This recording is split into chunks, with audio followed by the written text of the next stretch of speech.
আপনি যে কথাটা বলেছেন বাজেট আসলেই বা বাজেট হয়ে গেলেই মূল্য বেড়ে যায়। আচ্ছা, আমরা একটা কথা একটু জিজ্ঞেস করি, আমরা অনেকেই বাজারে যান নিশ্চয়ই, আমিও বাজারে যাই। বাজারে জিনিসপত্রের দাম, বিশেষ করে কাঁচা বাজার, সবজির মূল্য আমি দেখি বেশ তুলনামূলকভাবে নিয়ন্ত্রণে আছে অনেক সময়ের তুলনায়।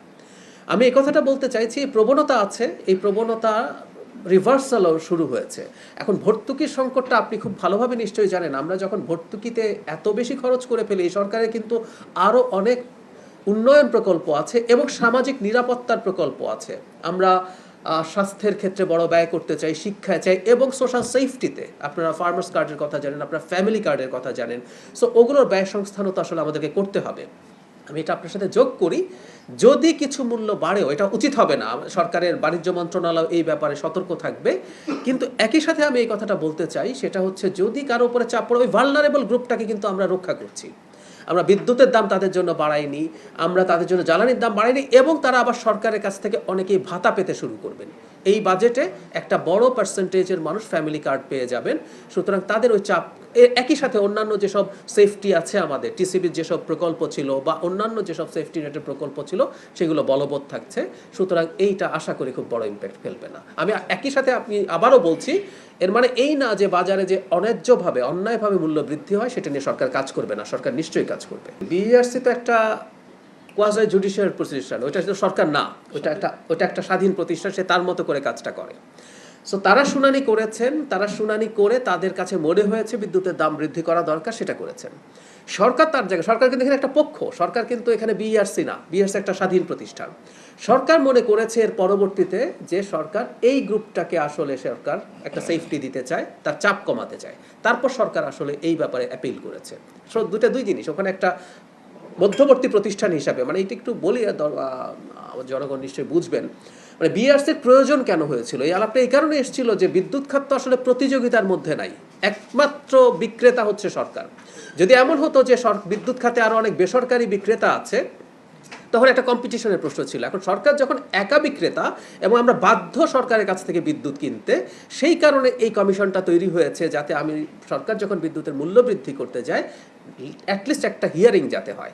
সো সেটা তার কাজ সে করেছে, সরকার তার কাজ করেছে। আপনি সিন্ডিকেটের কথা যেটা বললেন, একটা কিছু আপনি নিশ্চয়ই বুঝবেন, বিদ্যুতের মতো এত সেন্সিটিভ এবং সফিস্টিকেটেড একটা ব্যাপারকে একটু সেন্সিবলি হ্যান্ডেল করতে হবে। একটা দেশের পুরো বিদ্যুৎ ইনফ্রাস্ট্রাকচার যেভাবে তৈরি হয়েছে ওভার দ্য ইয়ার্স, 3 মাসের মধ্যে খুব রাতারাতি পরিবর্তন করে ফেলা আসলে যাবে না। এজন্য দেখবেন আমাদের সরকারের এই ব্যবস্থা আছে, এই চেষ্টা আছে, অল্টারনেটিভ আরও বিদ্যুৎ কেন্দ্র, অল্টারনেটিভ আরও এনার্জি, এবং এনার্জি ইম্পোর্ট করা, এনার্জি খুঁজে বের করা, জ্বালানি খুঁজে বের করা, এই চেষ্টাগুলো আছে। এবং এটা একটু সময় দিয়েই করতে হবে, কারণ এটার অপর কস্টটা যদি আপনি চিন্তা করেন যে খুব ড্রাস্টিক কোনো স্টেপ নেওয়ার জন্য যদি বিদ্যুৎ সিস্টেমে খুব সিরিয়াস ডিজাস্টার তৈরি হয়ে যায়, সেটার ইকোনমিক এবং সোশ্যাল ইম্প্যাক্ট অনেক বেশি হবে। 75 পর্যন্ত আমরা বাড়াচ্ছি না, কিন্তু যারা ফ্যাক্টরি, যারা বিদ্যুৎ দিয়ে বিভিন্ন কিছু উৎপাদন করেন, ব্যবসা করেন, তার বিদ্যুতের দাম বাড়বে, কারণ তার চেয়ে বেশি ব্যবহার করেন, দ্যাটস ফর শিওর। এজন্য এই কথাটা বলেছি, মূল্যবৃদ্ধির একটা প্রবণতা তো আছেই। সেই কারণেই উনি প্রাথমিকভাবে ডিরেক্টলি এফেক্টেড হলেন না। একই সাথে যেটা বলছে, এই ভালনারেবল মানুষদের জন্য আমাদের ওই জন্য সোশ্যাল সেফটির প্রোগ্রামগুলো আছে। মানে বাংলাদেশ, জনাব তারেক রহমান আমাদের প্রধানমন্ত্রীর নেতৃত্বে একটা ওয়েলফেয়ার ধরনের অর্থনীতির দিকে এগিয়ে যাচ্ছে। সেটা নিয়মটা এরকমই, সেটা হচ্ছে রাষ্ট্র তার জায়গা থেকে কাজ করবে এবং সেখানে সবচেয়ে খারাপ যে মানুষগুলো আছে তাকে as much as possible support দেওয়া। সেটা শুধুমাত্র এই কার্ড দিয়ে টাকা দেওয়ার কথা না। ধরুন আপনার একটা ভালো হেলথ বেনিফিট, আমি একটা প্রসঙ্গে যোগ করে রাখি, আপনারা অনেকে হয়তো এই ডেটাটা জানেন, ডব্লিউএইচওর ডেটা, চিকিৎসা ব্যয় মেটানোর জন্য প্রতি বছর বাংলাদেশে 65 থেকে 70 লক্ষ মানুষ দারিদ্র্য সীমার নিচে নেমে যায়। আমি যেহেতু ডাক্তারি প্র্যাকটিস না করলেও আমি আমার চোখের সামনে দেখেছি, মাঝারি মানের একটা অসুস্থতার জন্য আপনি ওষুধ যদি কেনেন, এমনকি সরকারি হসপিটালেও যদি ভর্তি হন, টাকা ধার কর্য করে এমন পরিস্থিতি হয় পরে কয়েক মাস বা বছর যাবৎ দেখা যায় তিনি ঠিকমতো খেতে পারছেন না। সো এইভাবেই পাশে দাঁড়ানো, আমাদের স্বাস্থ্যের ক্ষেত্রে এই কাজগুলো হবে, সেভাবেই সাপোর্টগুলো হবে। আমি বিশ্বাস করি যে দ্রব্যমূল্য লজিকলি যদি অল্প বাড়ার কথা, খুবই অল্প বাড়ার কথা, সেটা যদি বাড়েও সেই চাপটা ওই ভালনারেবল মানুষ নিতে পারবেন। আমরা অন্যভাবে তাদের পাশে গিয়ে দাঁড়াবো নিশ্চয়ই। শেখ হাসিনা সরকারের সময় যখন আমি একজন অ্যাক্টিভিস্ট হিসাবে কথা বলেছি, বিদ্যুৎ সেক্টরে অলিগারদেরকে কি করা হয়েছে সেই আলাপ আমি জানি, আমার নিজের কাছেও এই ব্যাপারে যথেষ্ট জানাশোনা বা ঘাটাঘাটি করেছি আমি।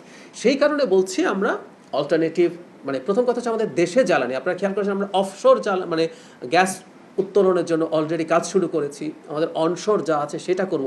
একটা কথা মনে রাখতে হবে, পৃথিবীর জ্বালানি আমরা যদি নিজের উপরে মোরলেস ডিপেন্ডেন্ট হয়ে পড়তে না পারি, যদি না পারি সেটা করতে, আমাদের জ্বালানি নিরাপত্তায় ঝুঁকি আছে। আচ্ছা, লিকুইড আমরা যতই গ্যাস তুলি, আমাদের তো লিকুইড যে জ্বালানি সেটা আসলে আমাদের তেমন একটা নেই। সেই জন্য খেয়াল করবেন আমরা সোলারের দিকে, রিনিউয়েবলের দিকে চিন্তা করছি, যাতে আমরা যত বেশি সম্ভব, কারণ আমরা বিদ্যুৎ যদি অনেক বেশি উৎপাদন করতে পারি, আমাদের ভেহিক্যালগুলোকে আমরা অনেক বেশি ইলেকট্রিক ভেহিক্যাল হিসাবে চালাতে পারবো। সো আমাদের ওই প্রস্তুতিগুলোও দেখবেন খুব ভালোভাবে আছে, আমরা সেই চেষ্টা করছি। এটা একটু সময় নেবে এবং এটা শুধুমাত্র কয়েক মাস না, এটা আসলে কয়েক বছরের ব্যাপার।